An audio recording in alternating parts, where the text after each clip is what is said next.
여러분 안녕하십니까. 4월 3일 월요일 넘치는 우리 교회 매일 묵상을 시작하도록 하겠습니다. 어제 주일 잘 지내셨나요? 선포되어진 말씀을 따라 예수님과 동행하는 또 고난을 함께하는 그런 우리가 되었으면 좋겠습니다. 어제 우리가 묵상한 본문 말씀에 예수님께서 겟세마네 동산에서 기도하시고 또 체포당하신 것을 살펴보았습니다. 오늘 본문 말씀은 그 체포당하신 예수님이 재판받으시는 모습을 보게 됩니다.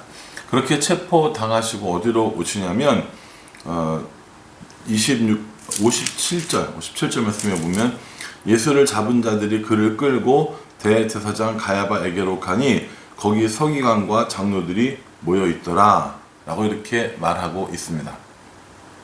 예수님을 체포한 사람들이 예수님을 끌고 간 것은 대제사장 가야바의 집이었습니다. 거기에 서기관도 있었고 또 백성들의 장로들도 함께 있었습니다. 보통 일반적으로 이런 재판을 하려면 사내들인 공의회를 모임을 하고 거기서 재판을 하게 되지만 이들은 재판 과정 전체가 다 불법적으로 이루어집니다. 왜냐하면 예수님을 죽이려고 하는 이들의 계획이 각 세력들의 이런 입맛에 맞았다고 할까요?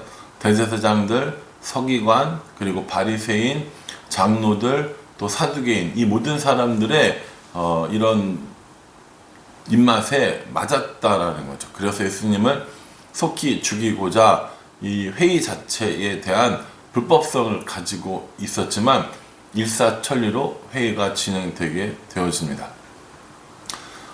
사람들이 예수님을 체포하고 대제사장의 집으로 데려갈 때 함께 따라간 제자가 한 명 있었습니다. 그 사람이 바로 베드로였다는 거죠. 58절에 보면은 베드로가 멀찍이 예수를 따라 대제사장의 집들까지 가서 그 결말을 보려고 안에 들어가 하인들과 함께 앉았더라 이렇게 얘기합니다. 그러니 체포 당하셨는데 이제 이 일이 어떻게 되었는지 한번 보려고 대제사장의 집까지 가서 멀찌감치 떨어져서 그 하인들과 함께 앉아서 예수님이 어떻게 결론이 나는가를 보고 있다라는 겁니다. 여러분 이 모습을 한번 상상해 보시면 좋을 것 같습니다. 이제 대제사장이 예수님을 신문하기 시작합니다. 59절에 한마디로 이렇게 얘기합니다. 대제사장들과 온 공회가 예수를 죽이려고 그를 칠 거짓 증거를 찾음에 이렇게 얘기합니다. 예수님을 재판에서 유죄로 선고하기 위한 여러 가지 시도들이 진행되고 있는 겁니다. 거짓 증인들이 와서 여러 가지 이야기를 하는데 그거 가지고 뭔가를 해결해 볼 수 없는 상황이 벌어진 겁니다. 이 사람 저 사람 여러 사람들을 불러서 이렇게 하지만 안 된다라고 이야기를 합니다. 그래서 어느 정도까지 이야기를 하냐면 61절에 이 사람의 말이 내가 하나님의 성전을 헐고 사흘 동안에 지을 수 있다 하더라 하니 대제사장이 일어서서 예수께 묻되 아무 대답도 없느냐 이 사람들이 너를 치는 증거가 어떠하냐 하되 이렇게 얘기합니다. 예수님께서 뭐라고 얘기하셨냐면은 내가 하나님의 성전을 헐고 사흘 동안에 지을 수 있다 라고 얘기했다라는 거죠. 예, 얘기하셨어요. 예수님이 그 얘기 하셨다고요. 그래서 그 얘기를 가지고 꼬투리를 잡으려고 아무리 얘기를 시켜도 얘기하지 않는 겁니다. 거짓 증인들이 와서 무슨 얘기를 해도 통하지 않는 겁니다. 대제사장이 여러 이야기를 듣고 너 할 말 없느냐 라고 물어보는 거죠. 예수님이 여기서 무슨 얘기를 했다면 아마 분명히 대제사장은 어떤 경우라도 꼬투리를 잡고 유죄 판결을 내렸을 겁니다. 그런데도 예수님은 침묵하십니다. 그래서 결국에 대제사장이 이렇게 물어보게 되는 것이죠. 63절에 예수께서 침묵하시거늘 대제사장이 이르되 내가 너로 살아계신 하나님께 맹세하게 하노니 내가 하나님의 아들 그리스도인지 우리에게 말하라. 이렇게 얘기합니다. 이게 대제사장이 질문이라고 이야기한 거지만 어떻게 보면 가장 궁금했던 내용이기도 합니다.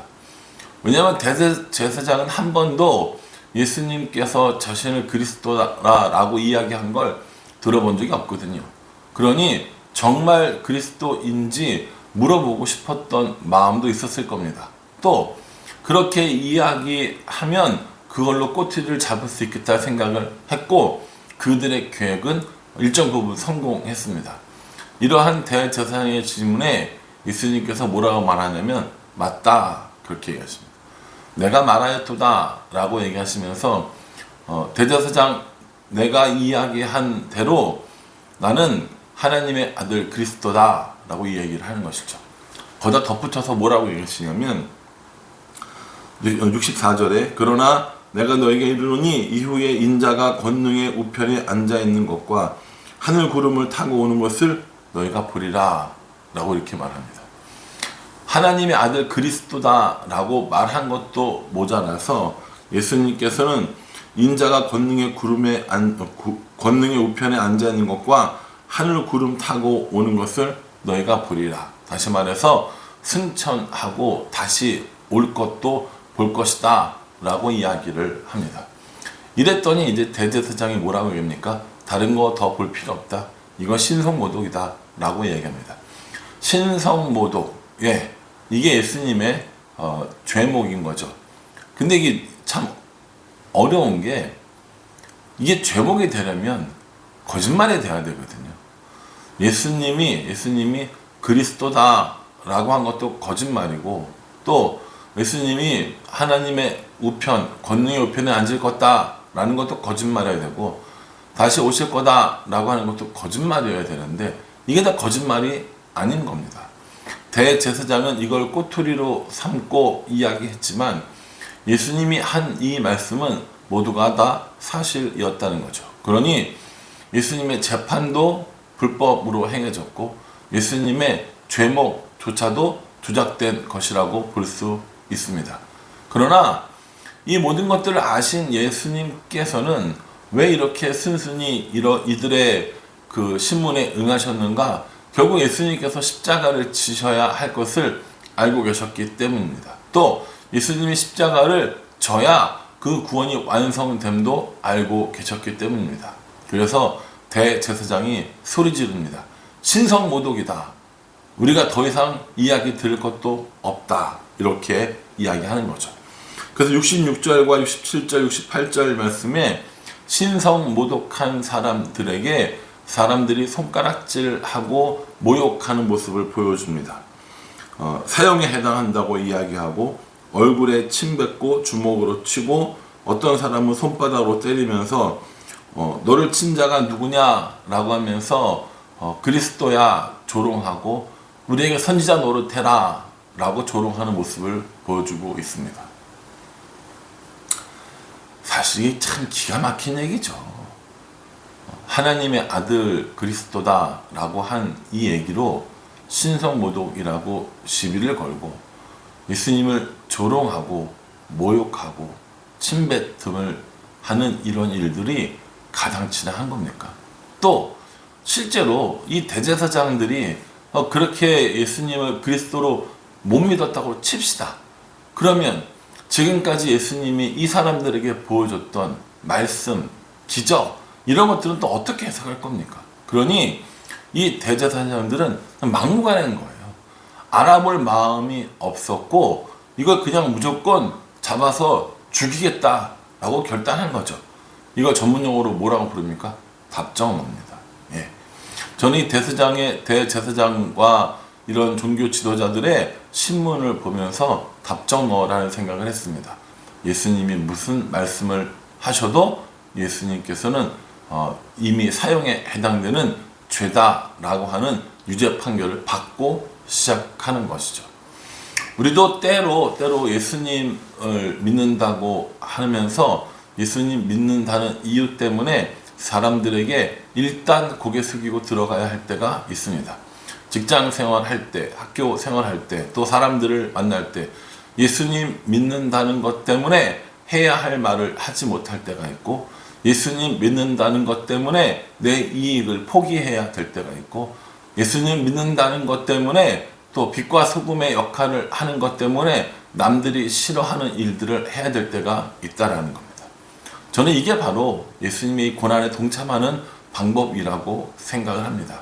얼마든지 할 수 있었지만 하나님 말씀에 순종하기 위해서 체포당하시고 또 말도 안 되는 재판과 신문을 당하신 것처럼 우리들의 삶 가운데도 충분히 이겨낼 수 있고 충분히 할 수 있음에도 불구하고 예수님 때문에 당하는 손해, 예수님 때문에 당하는 불이익, 이거를 감당하는 것, 이것이 예수님의 고난에 동참하는 우리의 자세가 아닐까 생각을 합니다.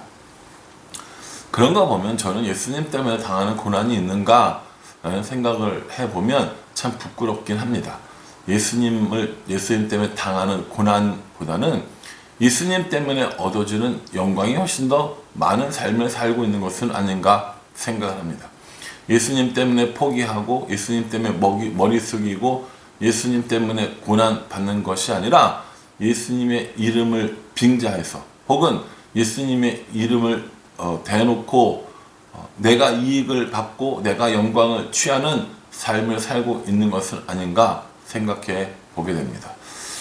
그러니 저도 그렇고 여러분들도 그렇고 예수님으로 인해서 고난을 받는 것, 예수님 때문에 포기하는 것, 얼마든지 할 수 있지만 예수님 때문에 하지 않고 기득권과 이득을 내려놓는 것, 이게 예수님을 따르는 사람이 해야 할 삶의 자세가 아닐까 생각을 합니다. 왜냐하면 예수님께서 그렇게 해주셨기 때문인 거죠. 예수님께서 이렇게 고난받고 계시는 동안에 베드로는 바깥들에 앉아 있었습니다. 근데 예수님을 따라다니는 사람들이 워낙 많았다 보니 베드로를 알아보는 사람이 있었습니다. 69절에 보면 한 여종이 알아봤고요. 71절에는 다른 여종이 알아봤습니다. 또 73절에는 곁에 있던 다른 사람들이 알아보고 너도 예수님의 제자가 아니냐? 예수님과 함께 있었던 사람이 아니냐? 라고 이렇게 물어보는 거죠. 그때마다 베드로는 뭐라고 대답합니까? 아닙니다. 아닙니다. 라고 이렇게 대답을 하죠. 마지막 질문에 보면 대답에 74절에 그가 저주하며 맹세하여 이르되 나는 그 사람을 알지 못하노라 이렇게 얘기했다고 합니다. 이게 이제 베드로가 예수님을 저주했다라는 게 아니라 내가 저 사람을 알면 내가 벌 받기를 바래 이런 식으로 자신을 저주했다라는 것을 의미합니다. 베드로가 저주했다라고 이렇게 해석, 베드로가 예수님을 저주했다고 해석하는 것이 아니라 내가 저 사람을 알면 내 손가락이 부러지겠다 이런 식으로 자신을 저주했다라는 것을 의미하는 것이죠. 어쨌든 이렇게 3번 부인하고 나니까 닭이 울었습니다. 그리고 베드로는 나가서 예수님께서 하신 말씀을 생각나면서 심히 통곡했다라고 말합니다. 제가 이것도 어떤 글에 이런 글이 있었습니다. 세상에서 가장 짧은 설교, 그리고 내용은 꽃기호 이거였습니다.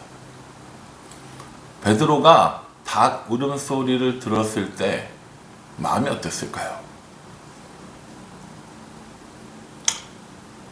저는 베드로는 아니지만 이렇게 베드로의 마음을 생각해 보면 정말 얼마나 후회스럽고 자신이 예수님 앞에서 그렇게 당당하게 이야기했던 것이 얼마나 속상했을까 라는 생각을 해봅니다.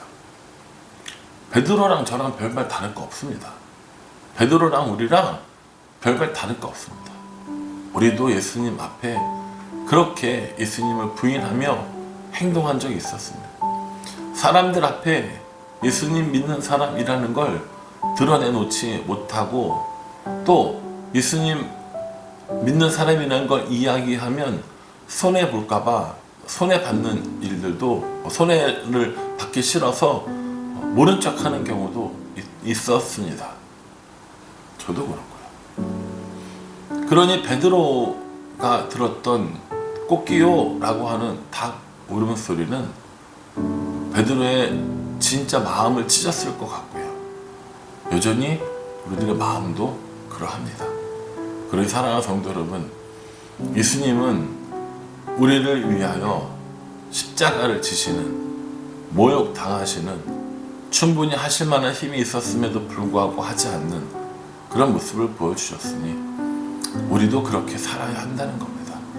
우리도 그렇게 예수님을 인정하고 예수님 때문에 당하는 손해, 예수님 때문에 당하는 어려움, 그거 예수님 따르는 사람들이기 때문에 당연하게 여겨야 됨을 오늘 말씀 가운데 우리에게 해주고 있습니다. 그러니 사랑하는 성도 여러분, 저와 여러분 모두가 예수님으로 인해 혹여 손해본다 할지라도, 예수님 때문에 불이익을 당하고 예수님 때문에 사람들에게 욕을 먹을 일이 있다 손치더라도 그래도 끝까지 예수님을 따르는 거, 그래도 끝까지 예수님을 부인하지 않는 거, 그게 진짜 우리에게 필요한 것이 아닌가 생각을 해봅니다. 그러니 저와 여러분 모두가 이 고난 주간에 예수님을 묵상하면서 또 고난에 동참하면서 예수님의 고난이 내 고난이 되는, 그리고 이후에 예수님의 부활이 내 부활이 되는 그런 은혜의 시간들을, 그런 삶을 살아갈 수 있기를 주님의 이름으로 축복합니다. 기도하겠습니다. 하나님, 체포되시고 대제사장 가야바의 집으로 끌려가셔서 신문당하시며 온갖 거짓 증거들과 온갖 모독을, 그리고 온갖 어려움을 당하지만 예수님 끝까지 참으시고 우리의 구원을 위해서 십자가로 향하시는 모습을 봅니다. 우리는 우리들의 이익 때문에 예수님을 버리려고 할 때가 있고, 우리들의 손해보는 것이 싫어서 예수님을 부인하는 삶을 살 때가 있습니다. 그러나 오늘 예수님처럼 예수님 때문에 받는 고난, 예수님 때문에 받는 모욕, 예수님 때문에 받는 손가락질 감당하며 살아가는 우리가 될 수 있도록 인도하여 주시옵소서. 고난 주간입니다. 예수님의 고난에 동참하는 삶을 살아 예수님을 더 깊이 묵상하는 이번 한 주가 될 수 있도록 우리 인도하여 주시옵소서. 예수님의 이름으로 기도합니다. 아멘. 예, 여러분, 이번 한 주간 예수님의 고난 묵상하시면서 필사도 하시고 또 이 백과 매일 묵상 많이 함께 해주시기를 간절한 마음으로 부탁을 드립니다. 감사합니다.